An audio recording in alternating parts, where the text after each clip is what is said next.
Shoulder mount is another type of invert. I would consider it to be more challenging than our standard invert. So for this one, we're going to go through how you can train it on the floor to start building your strength and then eventually be able to do it from standing. From there, as you build your strength, you do it from aerial, feet off the ground. So first and foremost, positioning for this one. You're going to place it on your shoulder. You don't want to have it out by the bone because that's going to hurt. You want to think about having it closer to your traps, closer to the edge of your neck here. Okay, a little more of a squishy spot. I know it's not going to be comfortable in the very beginning. So you want to think about placing it. If this is the center of my spine, I'm going to go just slightly offset so I can put my head back. Okay, so I'm going to my right shoulder. The hand that is the same side as that shoulder, I'm going to put that hand low in a cup. The other hand is going to go above it. So the distance as far as how high up to put your hands, it's going to vary. It's the same thing as going into an invert. We all have different leg arms, different leg bodies. You're going to find the position that's best for you.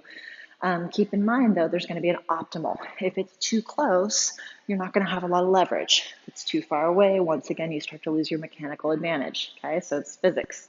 So you're going to find that spot that works best for you, but I think of somewhere roughly around my head and then above that. Okay, and then the head goes back from there. So one of the common things that I see when people try to start shoulder mounting is they're just trying to pull down. Okay, so then it ends up being something like this, and they slide down. So don't think so much about trying to pull yourself up.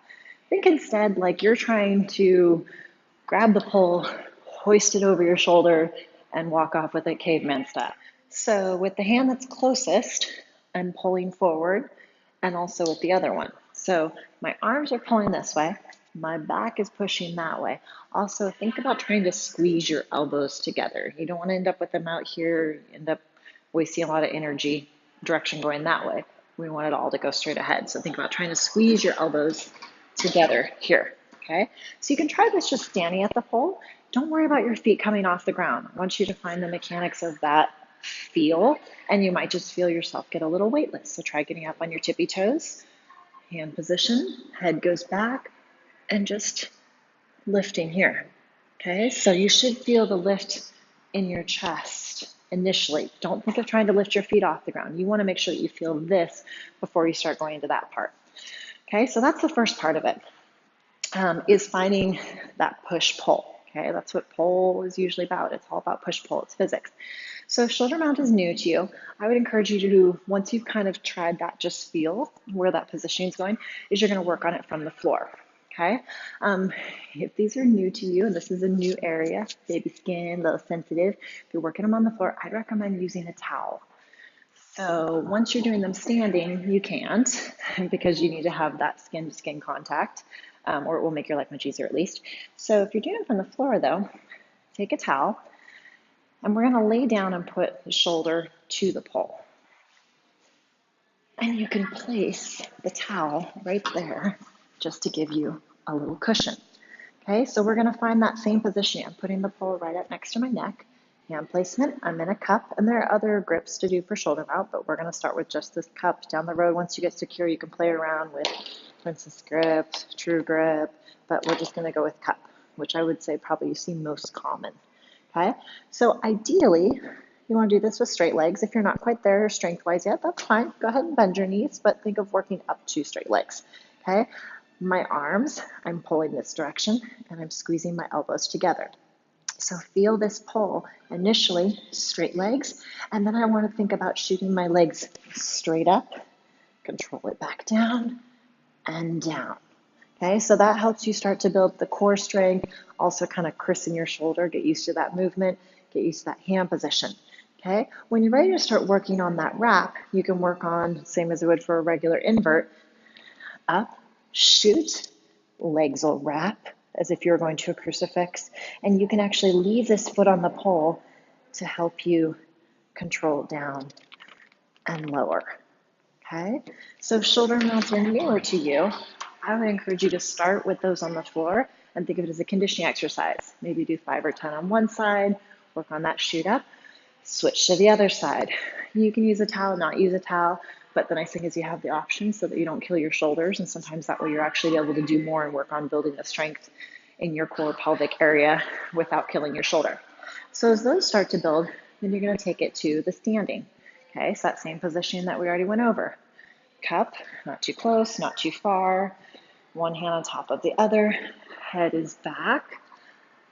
Feel that lift first. Then the next step is that pelvic lift and then the leg. So think 1, 2, 3. Okay. When you bring the legs up, when you're to that point, they can be straight, they can be bent depending on your strength. That's fine. But don't try to lift the legs off the ground until you felt this. Otherwise, you get the cases where it's here, sliding down. Okay. So think 1, pelvis engages up, and either up to an invert or bringing it back down. Before you start trying to go to the full shoulder mount, I'd recommend going just tuck. So really trying to get this, think of as if there's a string from your pubic bone to your belly button and you're trying to shorten it. So here, think knees. Okay. Initially, you might only get 1 or 2. Think of trying to get to 5. Alternate 5 on one side, 5 on the other. And then when you get to the point where you're able to touch your knees to the pole, then start working on going to the invert. Just like with any of the pole moves, make sure you have a mat, make sure you have a spotter, make sure you're practicing these safely. Because shoulder mount especially, if you're not engaging correctly, you can definitely injure yourself. So from the floor, work on those shoot-ups. From standing, find that feel of that pole.